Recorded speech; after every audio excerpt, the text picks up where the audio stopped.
is a Catholic author that I would recommend to everyone by the name of James Stinson.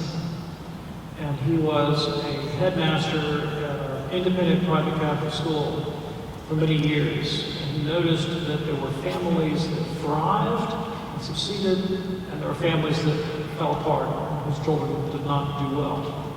And he decided to make a study of what led to successful families, and compiled over many decades. And he published his findings in a number of books. And the essential core of what he found was that the successful families had a sense of adventure and identity as a family, and they engaged in practices that were occasions to develop the virtues. And I'm not talking specifically about religious practices. For example, he found that the children of entrepreneurs tended to do better than the children of professionals because they were more likely to work with their fathers and to see their parents exercise the virtues.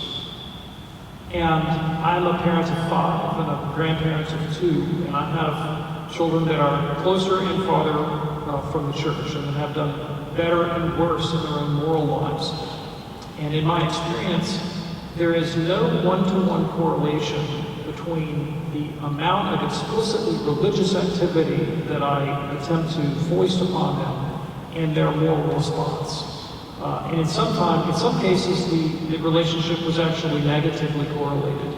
When my approach was, I'm going to make sure you understand the doctrinal content and you undergo the rituals, but perhaps my own moral example was not as robust, or my relationship was not as open and as honest. Those children may have more content knowledge of the faith, but they are less likely to be close to the heart of the church in terms of practice. And so I try to emphasize this in my talk. And ultimately, I think the heart of the Christian faith is that we have to have an interior transformation that leads us into the practice of the virtues. And that is what will catch. That is what communicates. And many people have had the experience of growing up in dogmatic and strict homes where they felt like the faith was thrust upon them and they rebel against it. You have to have that relationship. There has to be charity. There has to be trust. There has to be goodwill.